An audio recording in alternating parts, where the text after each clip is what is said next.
I really don't like talking to Americans, and I'm American.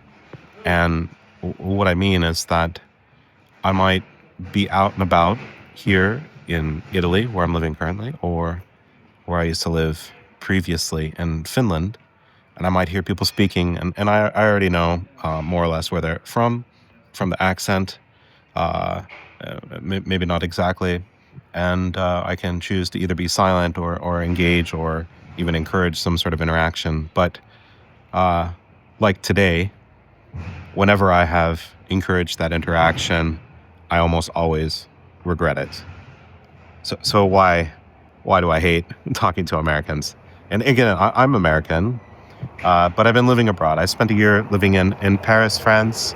I spent about 8 years living in Finland, and I just moved to Italy, here in Rome. I'm staying in Frascati. Why is that, and what's that all about? So I've heard a lot of people say Americans seem really fake. They got this big smile, and they're just really fake people. And I wanted to kind of unpack that because um, I think that's like maybe a simple answer, but maybe not the answer I want to give. So I took a little bit notes and I kind of reflected a little bit about this, and I think I can break it down into several different areas. And for me, maybe it's just like with the feeling afterwards. And I don't know if this is the feeling for you if you've ever talked to Americans and feel the same way, but I feel like kind of emotionally drained and used after I have a conversation with an American. Like I went into the conversation and it wasn't reciprocal, and somebody just talked at me a bunch of stuff, and I'm not really even too sure what to think about it, and I didn't really gain anything, any sort of connection, any sort of there was just nothing came out of the conversation, just a lot of information, a lot of stuff. So what is all that about, and is it just cultural? I think it could be cultural, it could also just be modern life also, but maybe just the way it affects Americans in particular, because I think this is nothing new. Um, but the first thing is this like chaotic conversation that you have with Americans, and that Americans have with Europeans or with people like me who are expats who are abroad. And the big thing is there's like this constant topic switching. I'll get into this in a minute about like not listening, but there's just like one topic after another, and there's not any sort of continuity. It's not even like a tangent, even. That would be best case. It's almost like somebody turned on the TV, and instead of watching something, even for 5 minutes, it's just flipping like every 2-3 seconds, new topic, totally random, out of nowhere. Not, I don't see the connection anywhere, anything about it. And the other thing is there's this interruptive style in speaking, and it actually took me a long time, and maybe I still suffer from it myself, but not letting people finishing their thought, not letting people to finish their thoughts or sentences or words, or have any sort of space or rhythm or punctuation after the speaking. It's just like all of the silence is filled with noise of speaking. The other thing is that when the topics are changed or things are pivoted, it's usually very abrupt.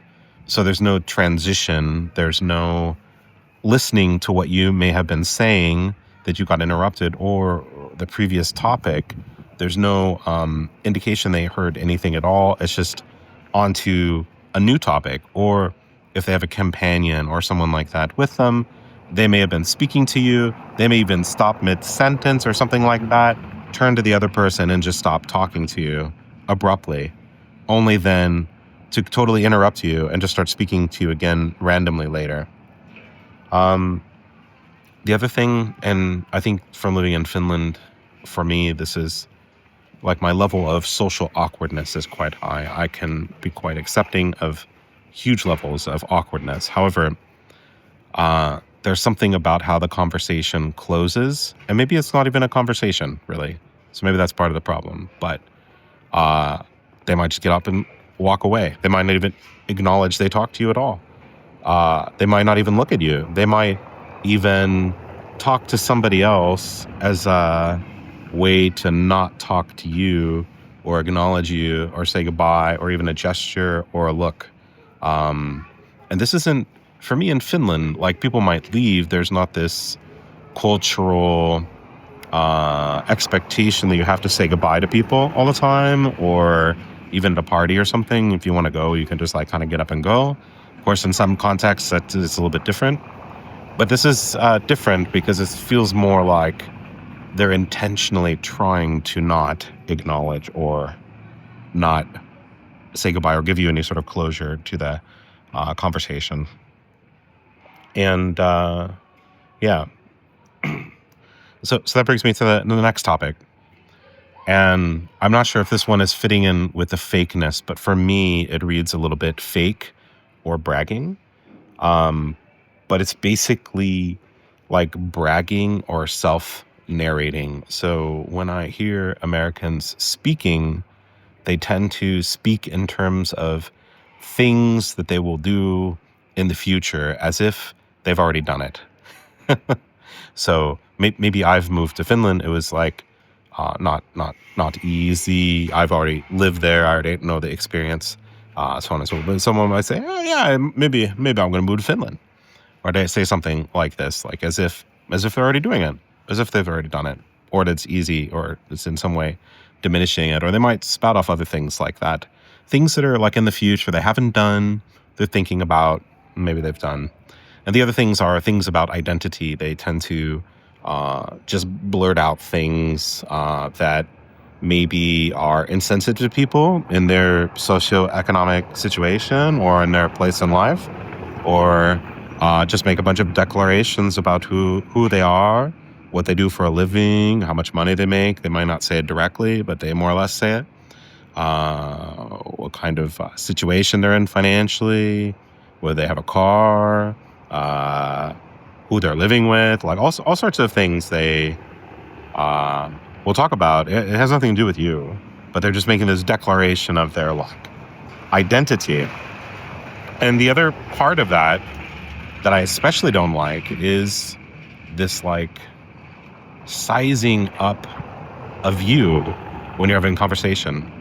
And it happens constantly and almost immediately in a conversation with an American. And in Finland, I've gotten quite used to that never comes up. And I actually like that it never comes up. Like, I think not a single person that I know outside of work has ever asked me, what do I do for a living?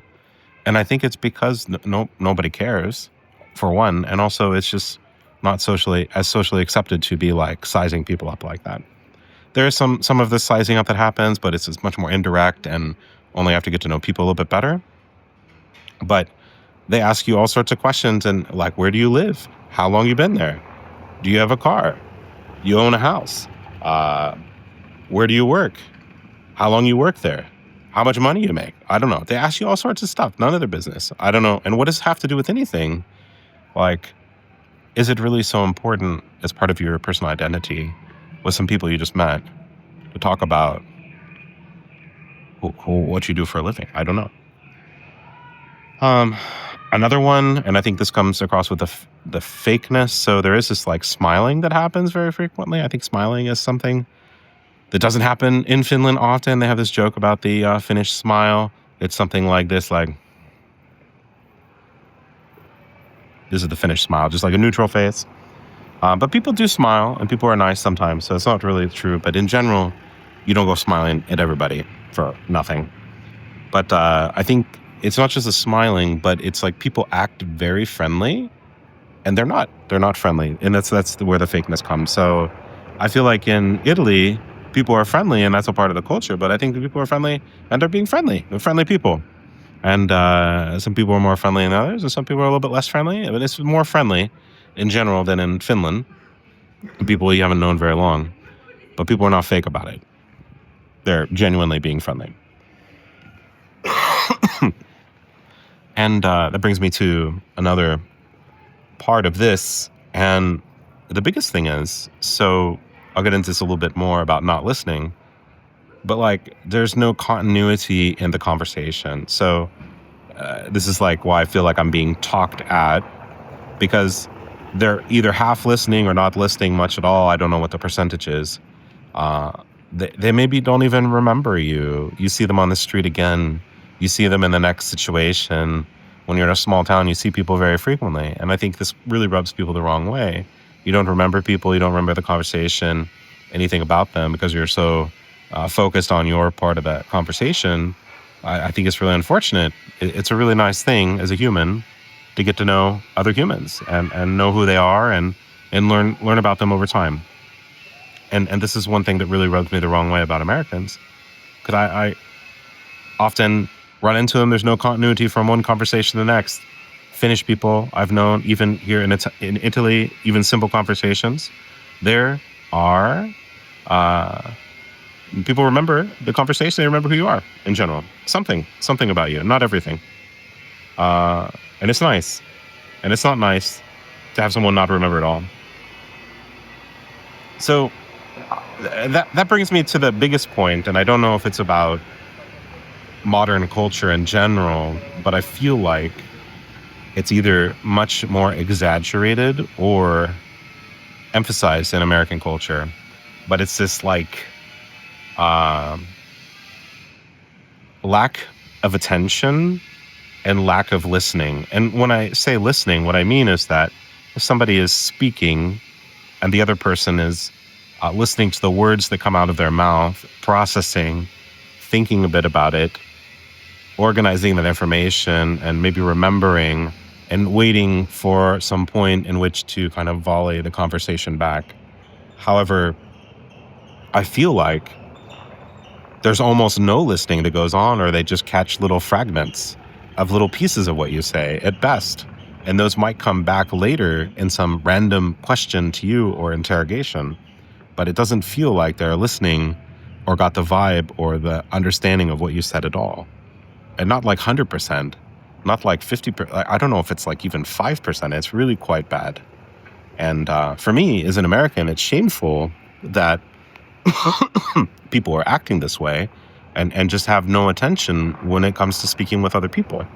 And we're not talking about people interrupting you on the street or hassling you. We're talking about like normal conversations and normal situations. And it comes to attention as well. So not only are people not listening, but they're not paying attention. They often don't look at you. They're looking all around. They're doing other stuff. They're on their phone, talking to other people, bouncing around like a million miles a minute. And I don't know, it's really strange. Even when I talk on the phone with some American friends and family, they're watching TV at the same time, or on another phone call at the same time, or reading some book, or usually there's at least one or more other activities happening at the exact same time. And for me, it's ludicrous. Like, how can you have a conversation while doing other things at the same time? And yeah, and it's very difficult. And I think the reason why is because I've gotten into a situation where I listen and pay attention, and at least for me, that's like kind of an expectation when I get into a conversation. And when it's not reciprocal, what I'm supposed to pull out my phone? So watching a TV show or something? Like, I don't know that I can even do that. So it really kind of rubs me the wrong way. Let's see here. I'm just referring to my notes of what I was thinking about earlier. So I think because of that, because of the lack of listening, the lack of attention, the lack of some sort of continuity or coherence within the subject at hand, you end up in a situation where the conversation has no memory. It's just an ephemeral thing. And I like the word ephemeral. It makes it sound nice and poetic, like what's happening. But it's just like something's just happening. It's just happening, and then it's gone. And not in a poetic way. It's just the conversation's a bit like nothingness. I don't know, because it's so small and fragmented. It doesn't really it doesn't really come to some fruition or something that's valuable or worth taking forward or building any sort of closeness, or I don't know, closeness is maybe not the right word, but yeah. And then the other thing is like about this like information sharing, and I'll call out my mom a little bit because I feel like, and really, why am I calling out my mom? Because she just acts like a normal American. In fact, she's, I think, not the worst at this. But like we go to the store in America, and we go to the store, and people talk to her. They ask her something like, what you up to today? And then she doesn't tell them what she's up to that day. She tells them all sorts of bizarre information about me, about where I live, what I do, all sorts of facts, all sorts of information. And I'm kind of left to what to think about that. Not about just privacy, but just it's odd. But she's not odd in this at all, because I think that's the normal behavior. And for me, it's odd. But the conversations are like this too. The person, very self-focused, very self-centered, and just blasting information at the other person. And why? Some of it, like I mentioned about bragging and other things, but like they're just kind of blasting information to the other person. And maybe the person blasts information back or reacts to it in some way. I don't know.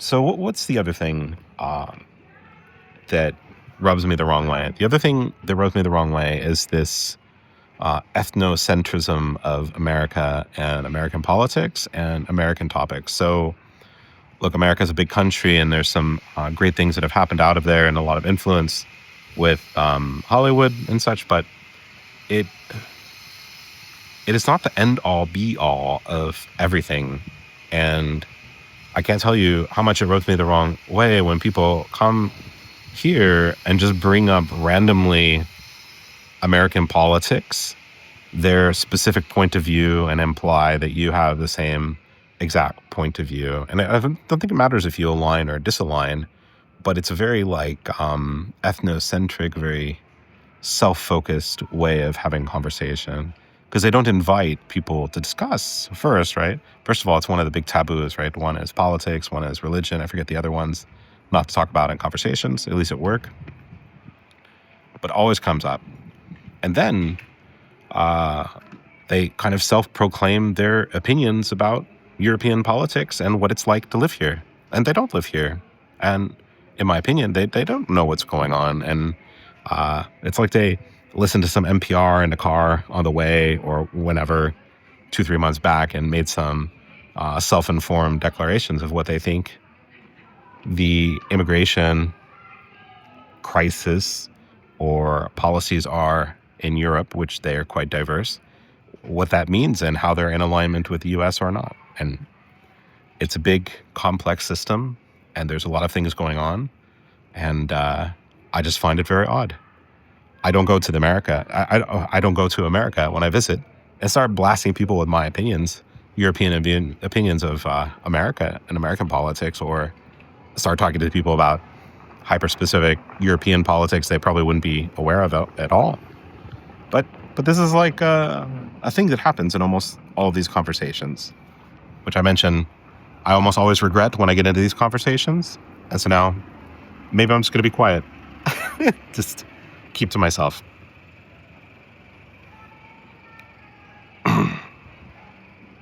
Yeah. And I think this is the other thing. This may be the biggest one, is that there's no sort of like relationship building. It's not like you have to always be building a relationship per se, and people can opt out of that. But there's like this aversion to any sort of things that might be considered relational. So exchanging numbers, running into each other again, having the conversation a bit further, anything like that. Even if you agree, they might agree and be nice about it, and then they don't follow through. They just like bounce out or something like that. And I think if there's any empathy at all, it's very surface level. They're just kind of like trying to get through the conversation maybe. And the other thing is like, I don't know how to explain it. So one thing is like this feeling of like interrogation, but the other part is feeling like They're trying to get at something, put you in a box, try to fish some information out of you, trying to like pseudo empathize with you, trying to maybe connect with you in some sort of way. But they really have no intention of any of these things at all. And so it's just nothing. It's just nothing. It's like when I say being talked at, what does being talked at means? It means I'm sitting there and like passively or not so passively a participant of someone talking, and the conversation is one directional. And even though the conversation is bidirectional, because of these issues that I explained, it feels very one directional. So where does that leave you, and where does it leave me? So I think it depends, right? Are you an expat like me, American, English speaking, living abroad, and maybe your cultural perspectives have changed? Maybe your approach to conversations has changed a bit. Maybe you're feeling some of this dissonance as well. Also, maybe you're living in another country and you have Americans or other Anglo-Saxon English-speaking people coming to your country. And at least from America, maybe you notice some of the same things. What do you think? Does this resonate with you, some of the things that I described? Is it explaining further the idea of like Americans being fake? I think it's more than just being fake. That's just part of it. But I think part of this coming off as being fake, you could use the word superficial, but I think I went quite a bit deeper into like what are the specific aspects that are at least dissonant for me living here. And I have a feeling you're not in my audience, but what if you're an American who's traveling abroad or thinking to travel abroad and you're trying to think, Rick Steves, how do I live like a local? Perhaps, right? I know I was thinking this before. Well, I think you can take this video and unpack a bit some of the things I said. And I think if you want to live like a local and have a more European experience, of course, my experience comes from living in Paris and from living in Helsinki and Turku, and also from living here in Rome and Frascati. I've also lived on both coasts of the United States. How can you pick apart what I said and maybe slow things down and make things a bit more relational and get more out of the experience while you're abroad? Anyways, I'm not here to tell you what to do, but just wanted to record some of these thoughts because I've been thinking about some of this stuff for years and years and years. And I had some time today to dig a bit deeper into like the whys, the why I feel this way, and wanted to just record something and get it out there. What do you think? Do you have some thoughts about this? Have you had these experiences? We don't have to call specific people out, but if you have examples or other things you want to share, let me know in the comments below. Thanks for watching. Bye.